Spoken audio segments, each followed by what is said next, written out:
Бикөлі ауылында мәктәптә укыганмын. Идеал Галауетдиновның батырлык дәресләренә сугыш ветераны Гәрәй ага Сәгъдиев, тыл хезмәтчәннәре чакырылган иде. Мәктәп укучылары тында алмыйча Идеал Галауетдиновның бала чагын, тормыш юлын, ничек итеп хәрби кеше булып китүен тыңлый. Тыңламаслык та түгел шул, бай тормыш тәҗрибәсе. 35 ел гомерен туган илгә хезмәт итүгә багышлаган шәхес бит ул. Аның батырлык дәресләре үткәрүне биредә башлауы тикмәгә түгел. Идеал ага тумышы белән шушы төбәктән. Безнең балаларыбыз нәрсә белә икән ул сугыш турында? Исләрендә истә калган сугышчыларның исемнәрен беләләр микән алар? Балаларга тәрбия бирергә дип, мин үз бурычымны, үз алдымда шундый бурыч куям. Бикөле мәктәбендә балаларга патриотик тәрбия бирү мәктәп бусагасыннан ук башлана. Бөек Ватан сугышында илебез азатлыгы өчен көрәшкән бабаларын да, яу кырларында ятып калган авылдашларын да онытмыйлар биредә. Киресенчә, мәктәп музеенда аларның исемнәрен мәңгеләштерү өстендә зур эшләр башлаганнар. Сугыш кырыннан килгән 3 почмаклы хатларны табып, аларны барлау белән мәшгульләр. Бөек Ватан сугышы башлангачтан соң Бикөле авылына 200 ир-егет туган илебезнең азатлыгын сакларга китә. Шуның 100 дә эшенә, туган җиренә, туган авылына, туган йортына кирдә әйләнеп кайту насыйп булмый. Минем кулымда хәбәрсез югалган Ахмадиев Нургали солдатның соңгы сәлам хаты. Әлбәттә, андый 3 почмаклы хатлар Бикөле авылының һәр йортына да килә. Безнең мәктәптә 3 почмаклы фронт хаты саклана. Ул безнең авылдашыбыз Ахмадиев Нургали бабайның хаты булды. Без аның балаларын эзләп таптык бу хат буенча. Хатлар гарәп телендә, мин аларны укыту өчен авылдашыбыз Мусин Нәбиулла абый мөрәҗәгать иттем һәм ул миңа укырга булышты гарәп телендәге язмаларны.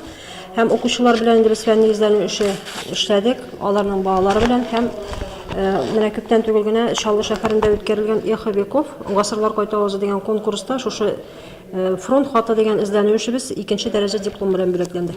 Бөек җиңүнең 70 еллыгын каршылап авыл җирлеге укучылар арасында бәйге дә игълан иткән. Моның өчен сугышта булган бабалары турында истәлекләрне барлап иншалар язарга кирәк. Яшь буын Бөек Ватан сугышы һәм аның геройлары турында яхшы белә. Идеал Галауетдинов белән аралашу вакытында укучыларның һәр сорауга төгәл җавап бирүе шуны раслый. Безнең мәктәп музее 2012 елда гына мәктәп музеенең таныклыгын алды. Хәзерге вакытта безнең музейда 200-дән артык экспонат саклана, 217 экспонат. Һәм билгеле инде, менә 70 еллык белән бәйле рәвештә бүгенге көндә музейда эшләр алып барыла. Укучылар белән инде экспонатларны барлыгыбыз туплыйбыз һәм шушы экспонатлар буенча хәтта инде фәнни эзләнү эшләре дә алып барабыз. Татар теле буенча бөтен Россия олимпиадасының республика турында җиңеп чыккан Илүзә Мирсәетовага батырлык дәресендә Идеал Галауетдинов бүләкте тапшырды. Үз ана телен камил белгән һәм республика күләмендә призер булган Илүзәнең җиңүе үзе батырлык. Бөек Ватан сугышы һәрбер гаиләгә дә кагылган. Без Бөек Ватан сугышы турында тарих дәресләрендә дә үзебездә укып белергә тиешбез. Шулай ук безнең әби-бабайларыбыз сөйләвеннән дә без аның турында өйрәнәбез. Һәм мондый батырлык дәресләре безнең өчен бик кирәк һәм алар безнең өчен бик файдалы минемчә. Батырлык дәресләре бер сулышта гаять җанлы һәм җылы шартларда үтте. Балаларның актив булуы шул хакта сөйли.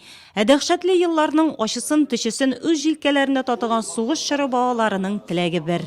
Без сугышта җирдек, сугышның нәрсә икәнен беләбез. Балаларыбызга тынычлык, исәнлекне гомер бирсен, Раббым. Шуны телим. Менә очрашу бик яхшы безнең өчен. Яхшы. Рәхмәт язсын. Идеал Галауетдинов уздырган батырлык дәресләре шәһәребезнең 9нчы мәктәбендә Нурлат гимназиясендә дә үтте.